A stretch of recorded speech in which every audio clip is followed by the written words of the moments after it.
Kecelakaan bisa terjadi kapan dan di mana saja. Pertolongan pertama pada kecelakaan merupakan penanganan darurat untuk korban kecelakaan. Staf pelayanan PMI Daud Puji Raharjo menyampaikan beberapa langkah pertolongan pertama pada kecelakaan yang bisa dilakukan. Pertama, amati dan waspadai kondisi lingkungan. Kedua, cek tingkat kesadaran korban. Ketiga, periksa pernapasan dan kondisi luka korban. Keempat, pastikan korban di tempat yang aman. Kelima, hubungi layanan ambulan dan pihak polisi. Kami mohon kepada masyarakat untuk menyimpan nomor layanan emergensi. Yuk pahami langkah pertolongan pertama pada kecelakaan dengan tepat dan benar.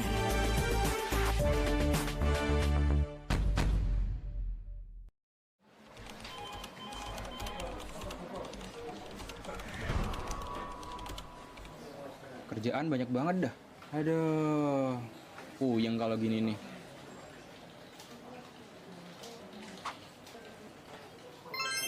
Untung ada ini, RRI Digital.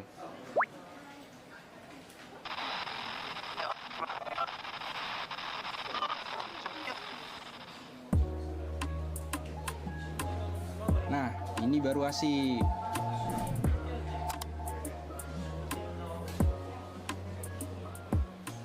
Cangkul, cangkul, cangkul yang dalam, menanam pohon di rumah kita. Iya, yang lagi nanam pohon happy banget. Ya iyalah, bangga aku tuh. 5,42 RRI Singaraja Pro 2 FM, nomor terbaik kamu karena kita Indonesia. Nomor 2, kita di jam 8 pagi kita bakal ngobrol seputar agama yang ternyata kita ngobrol sesuatu hal yang mungkin ada kaitannya dengan yang baru aja viral gitu guys ya, di Bali guys. Karena kita melihat dari sisi itu ya, ada rasa kasihannya tapi posisinya dalam keadaan yang bersalah. Nah, benar nggak sih posisinya kita itu membenarkan yang namanya hukum adat atau mungkin juga yang namanya hukum sosial? Tapi kita juga kasihan dengan si korban gitu guys. Apakah ini menjadi tersangka atau korban? Nah, ini jadi permasalahan. Makanya kita bahas sekarang guys. Bersama penyuluh agama Hindu ke Kabupaten Buleleng ada Kakak Ika Dek Satria SAG MPDH. Selamat pagi. Selamat pagi. Gimana Kak Satria kabarnya? Baik ya? Sehat, tapi pikiran sedang ribut karena banyak ada persoalan di media sosial. Yes, ya kita pas banget kita bahas ahimsa nih. Iya, iya. Ini kan topik yang menurut aku tuh istilahnya lagi in banget untuk sekarang. Iya. Nah, gimana nih dari sisi kita sebagai makhluk manusia gitu ya. Kita punya apa ya? Emang kita punya pendapat banyak banget di media sosial, dukung inilah, dari sisi inilah, sampai pemerintah itu turun juga ya gitu ya kan untuk membahas tentang ini di posisi hal yang mungkin bisa dibilang permasalahan sosial yang apa ya? Mungkin kalau kita bilang dari sisi maling itu kan udah sering terjadi dan banyak gitu ya kejadiannya. Betul. Tapi ini tuh sangat drama dan masyarakat juga akhirnya ikut terdrama nih dengan keadaan. Nah, jadi relevan nggak sih istilahnya dari posisi kita melihat di media sosial seperti itu gitu loh? Ya, jadi begini, kita adalah manusia yang memiliki nilai tersendiri untuk melihat sesuatu. Begitu kita melihat ada orang sering kemalingan, kita akan berpikir membenci pencuri. Kenapa? Kasihan tuh orang yang dicuri. Yeah. Lalu kemudian begitu kita ketemu sama yang mencurinya, melihat orangnya, kita pasti benci. Benar.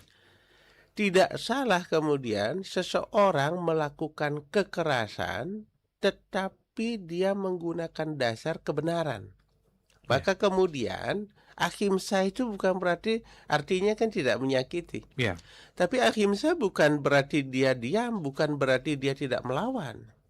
Ahimsa itu adalah, maka ada istilah ahimsa paramo dharma. Ahimsa itu adalah kebenaran yang tertinggi. Bukan berarti dia dipukul diam. Bukan berarti dia dimalingin diam. Bukan berarti dia itu diadarmain lalu kemudian dia diam. Ada ahimsa itu adalah cara kita membelenggu ego kita agar supaya kemudian ego kita itu terarah. Semua manusia punya sifat pencuri. Misalnya ada orang mau kentut, dia nggak bilang-bilang. Benar. Pencuri itu, ya. Ya, mencuri ruang, udara dan waktu. Iya. Jadi Iya. punya sifat begitu. Oke. Amarah setiap orang punya. Ya. Krode itu. Mm-mm. Lalu kemudian setelah marah, dia bingung. Nah, pegawai kita bilang, apabila kemarahanmu memuncak pada badanmu, maka kamu akan bingung. Bingung untuk menentukan mana yang baik, mana yang benar. Ya. Akhirnya apa ya? Dia hanya akan melakukan itu. Nah, ketika dia melakukan, kemudian baru tahu, oh ternyata ada yang menyesal, ada yang bersedih, ada yang kesakitan, ada yang kayak kemarin ada, oh anaknya ternyata.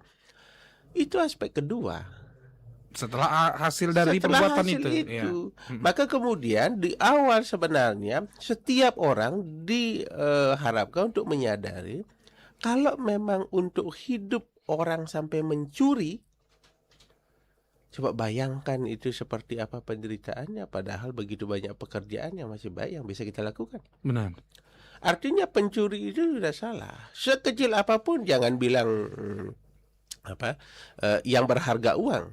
Ya. Sekecil apapun pencurian itu memang disalahkan. Apalagi dalam konteks ajaran kita Hindu, itu mencuri itu sedikit pun itu sudah menjadi sebuah kesalahan dan harus ditebus dengan melakukan dapat berata dan sebagainya. Nah, lalu kemudian hal ini memunculkan gebiar ketika rintihan tangisan itu kita dengar, lalu kemudian ada kemanusiawian kita yang bangkit. Kenapa? Seorang anak memanggil bapaknya. Ya. Itu sambil nangis nih. Benar. Itu mengetuk semua orang. Mengetuk setiap, bahkan sekarang artis-artis banyak turun di situ. Yang bantu. peduli, yang ya, peduli, benar. yang peduli untuk bantu. Nah, artinya apa? Sisi kemanusiaan kita tetap berjalan kepada semua lini. Ya. Dan ke depan mungkin saja pelaku-pelaku pembunuhan itu juga nggak berasal dari orang yang kaya-kaya banget. Mungkin saja dia juga orang yang hampir sama kondisinya. Mungkin juga kepedulian kita akan mengarah ke situ. Jadi dalam konteks ahimsa ini pada dasarnya tanpa kekerasan itu bukan berarti tanpa perlawanan. Contoh misalnya, ketika diskusi berat antara Arjuna dengan Sri Krishna, lalu kemudian Sri Krishna mengarahkan, ayo lawan, ayo bunuh, bahkan itu saudara-saudaranya dibunuh. Ya. Kenapa? Karena memang dalam rangka menegakkan kebenaran. Apakah yang dilakukan dalam konteks sekarang ini, apakah kemudian pembunuhan itu dibenarkan? Salah juga. Maka kemudian hukum akan mengalih ke situ. Yang namanya kebenaran adalah apapun yang kita lakukan yang membahagiakan semua pihak, itu kebenaran. Kalau sudah ada yang tidak bahagia, berarti itu tidak kebenaran. Pun dia itu melakukan pencurian, tetap dia juga adalah orang yang berhak untuk mendapatkan kebaikan. Maka kemudian orang yang bilang yang paling benar itu adalah tangkap lalu kemudian serahkan kepada pihak yang wajib. Pihak yang berwajib. Bahkan di luar ada sayembara malah. Sayembara di luar sana bahwa apabila ada orang melakukan kesalahan, dia yang melaporkan itu dapat uang. Sayembara. Nah, artinya apa? Ini untuk meminimalisir terjadi tindak kekerasan ini. Itu menurut saya itu menarik. Dan itu bisa kita replikasi. Kenapa? Dalam rangka untuk menjaga keabsahan cinta kasih dan kasih sayang kita kepada sesama. Karena salah satu bagian dari ahimsa itu kan cinta kasih dan kasih sayang. Nah, lalu kemudian sekarang ini kan jadi persoalan di media sosial, kita melihat itu lalu kita emosi. Di media sosial ada persoalan bagi orang-orang, kita emosi. Kenapa? Karena arus media membawa kita ke situ. Ya. Arus media membawa kita pada situasi di mana situasi itu membuat kita marah, lalu kemudian mengutuk sekutu-kutuknya di komentar-komentar itu. Artinya apa? Arus global ini membawa kita pada situasi yang semestinya kita nggak ada hubungan di situ nih, tapi kita ikut marah di rumah. Baca komen, lihat videonya. Kenapa? Karena kita perhatikan anjing dan kucing kita di rumah saja sesayang-sayangnya, dibeliin makanan khusus loh. Artinya apa? Cinta kasih kita udah bagus.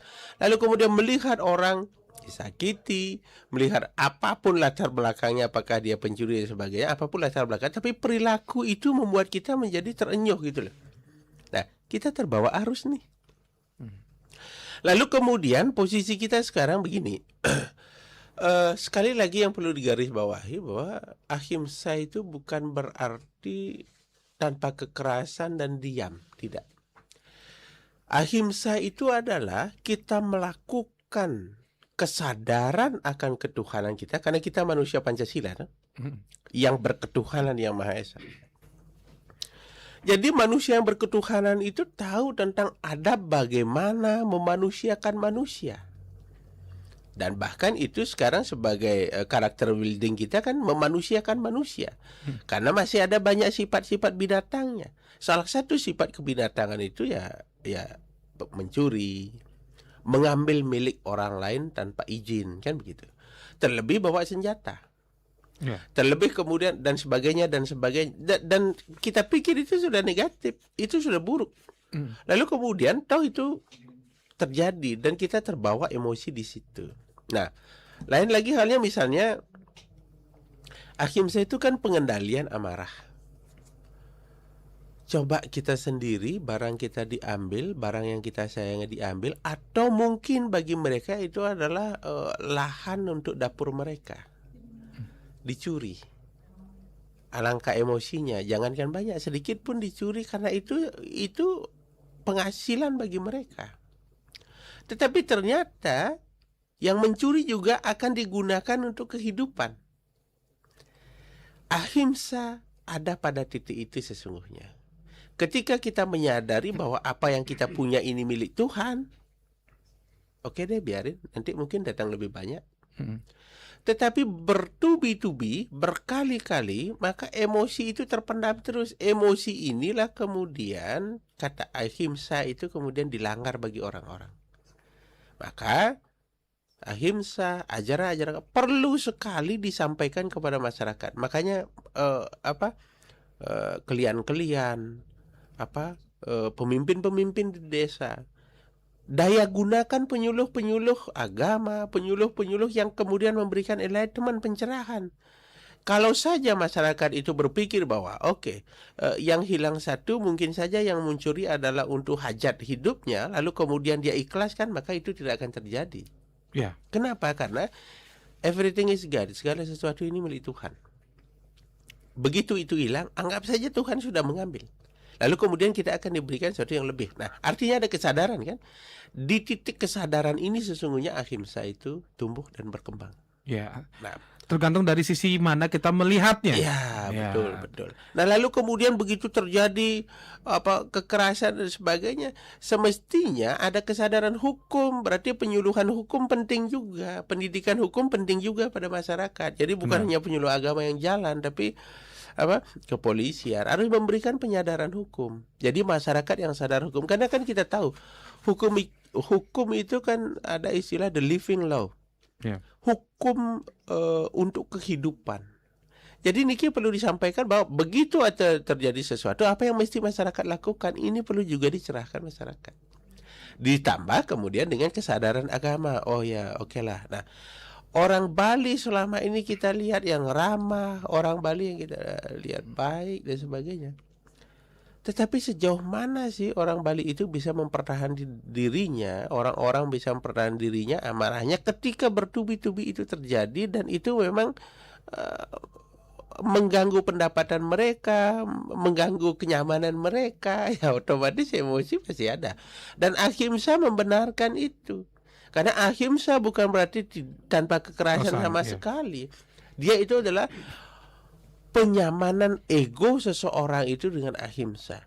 Jadi orang pada titik tertentu ketika dia sudah usia, tenaga sudah tidak ada, tidak akan mungkin melakukan hal itu.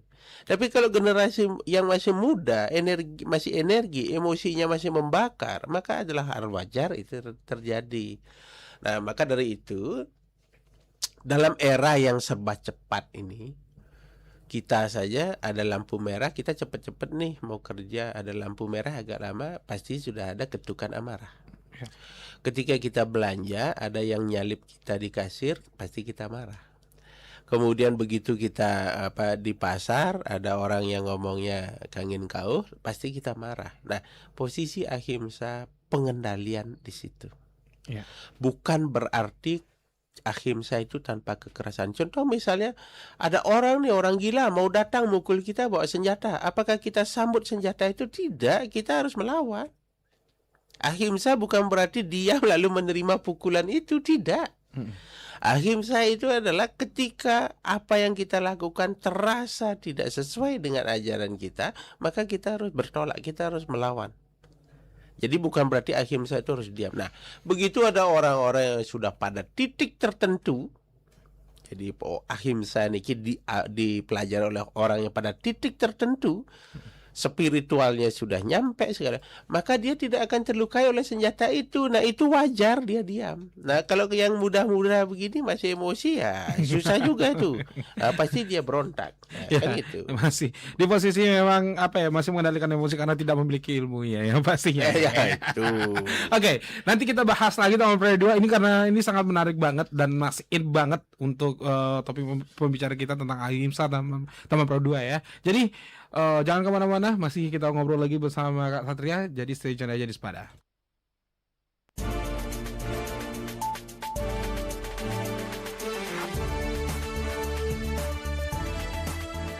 Kecelakaan bisa terjadi kapan dan di mana saja. Pertolongan pertama pada kecelakaan merupakan penanganan darurat untuk korban kecelakaan. Staf pelayanan PMI Daud Puji Raharjo menyampaikan beberapa langkah pertolongan pertama pada kecelakaan yang bisa dilakukan. Pertama, amati dan waspadai kondisi lingkungan. Kedua, cek tingkat kesadaran korban. Ketiga, periksa pernapasan dan kondisi luka korban. Keempat, pastikan korban di tempat yang aman. Kelima, hubungi layanan ambulan dan pihak polisi. Kami mohon kepada masyarakat untuk menyimpan nomor layanan emergensi. Yuk pahami langkah pertolongan pertama pada kecelakaan dengan tepat dan benar.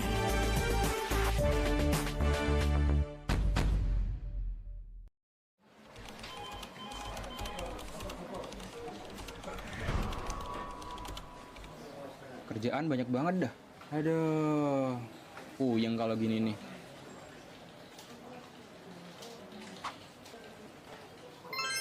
Untung ada ini, RRI Digital.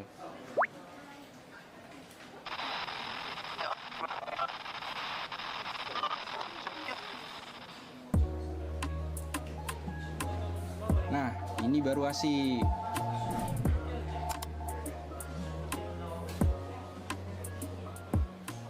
Cangkul, cangkul, cangkul yang dalam, menanam pohon di rumah kita. Iya. Yang lagi nanam pohon happy banget. Ya iyalah, bangga aku tuh bisa berpartisipasi kurangi global warming. Nggak cukup sampai di sini aja. Pohon itu harus dirawat dan pastikan mereka itu tumbuh dengan baik sehingga benar-benar bermanfaat. Oh iya ya, kok aku nggak kepikiran ke sana? Selain itu, kurangi penggunaan sampah plastik dan lakukan daur ulang, hemat listrik dan gunakan energi alternatif. Waduh, banyak juga tugas kita ya. Aku pikir cuma tanam pohon doang.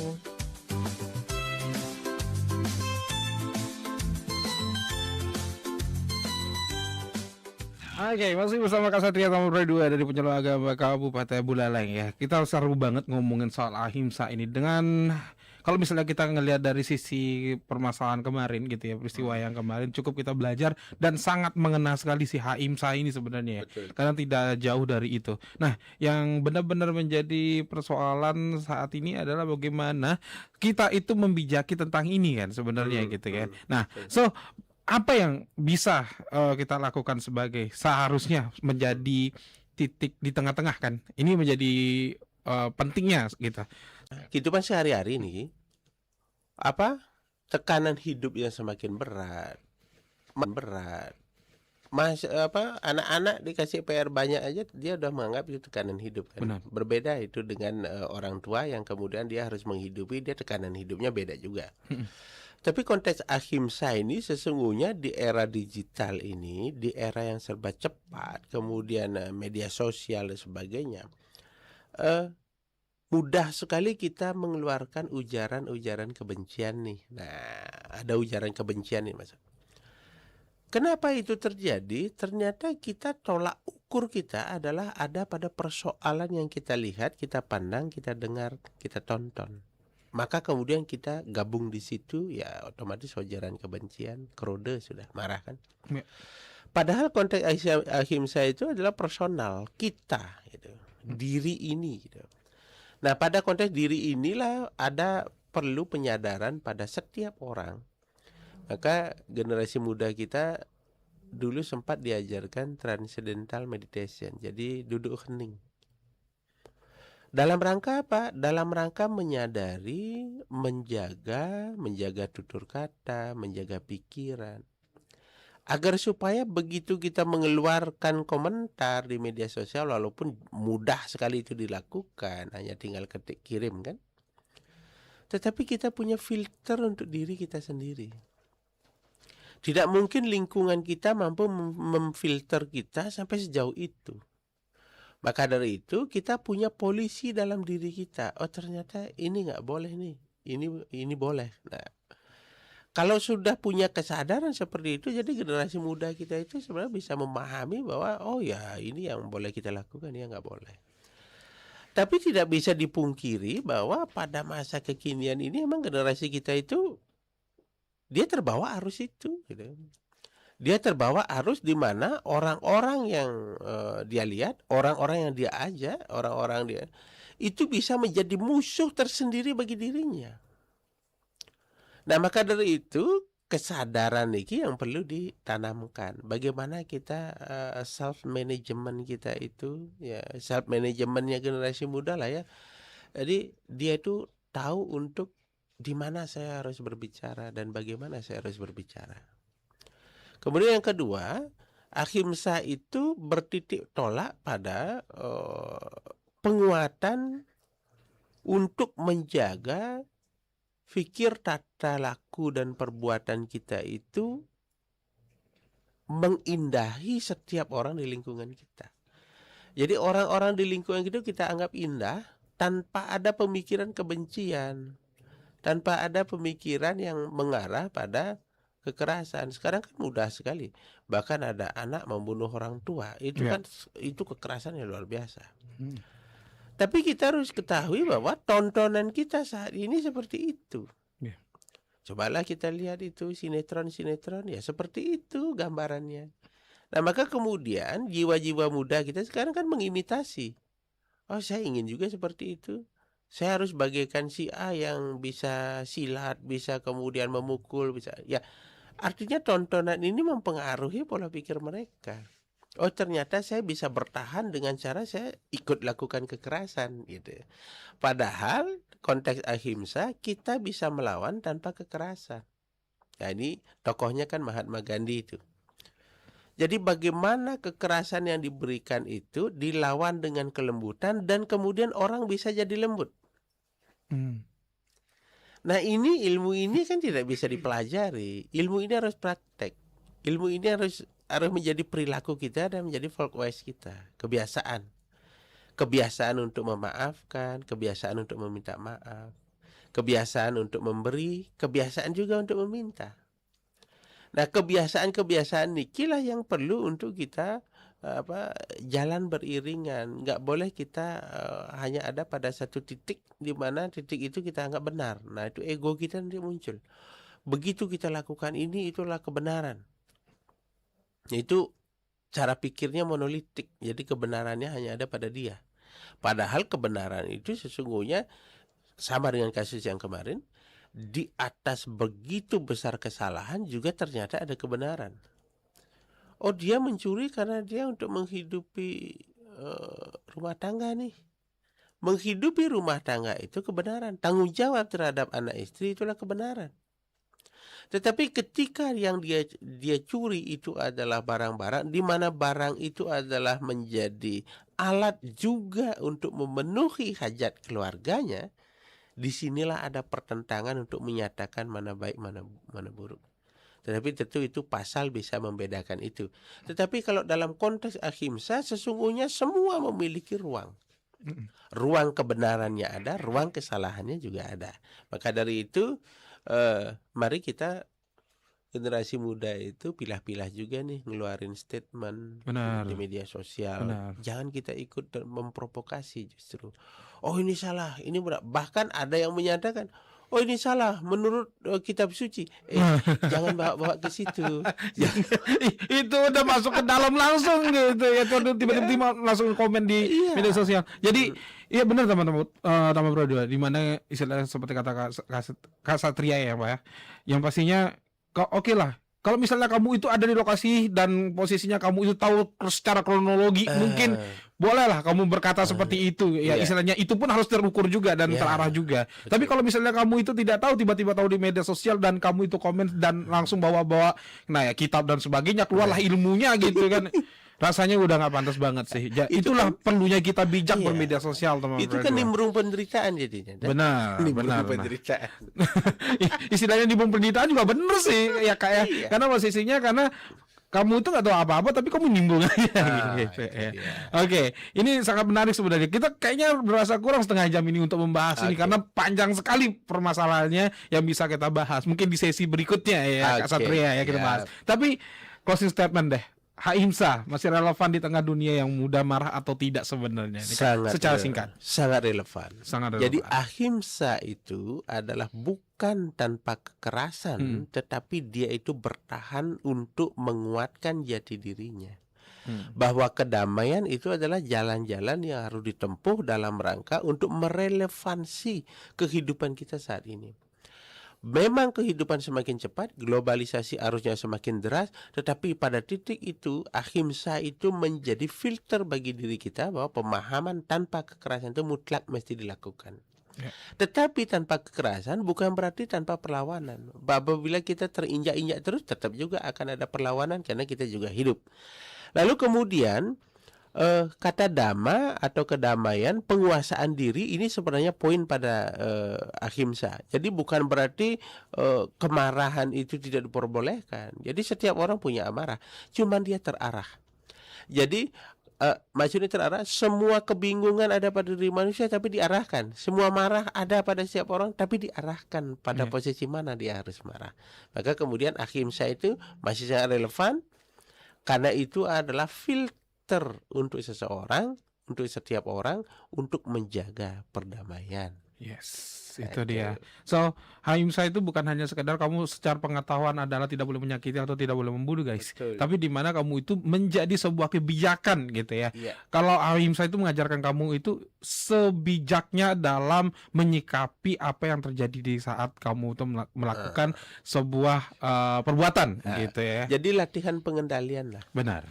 Pengendalian diri lah yang paling benar ya. Terima kasih banyak Kak Satria, luar biasa banget. Sangat dalam sekali sebenarnya ya. Sangat luar biasa dan kurangan waktu. Yang pasti jujur banget ini kurangan waktu dan perlu kita bahas lebih panjang lagi mungkin di lain segmen ya. Kita bisa di lain waktu kita bisa bahas ini lebih dalam lagi. Oke. Terima kasih. Terima kasih banyak Kak Satria. Thank you juga buat kamu teman Prodo yang sudah stay tune di Sepada, dan semoga yang pastinya kamu paham seharusnya bagaimana kamu bisa bersikap dengan peristiwa yang kemarin kita jalan ya, kita tahu ya, dan seperti itulah yang harus kita lakukan adalah pengendalian diri. Thank you guys yang sudah stay tune, dan jangan kemana-mana, masih ada Gustadi yang nemenin kamu yang pastinya sampai nanti di jam 10 pagi di Sepada.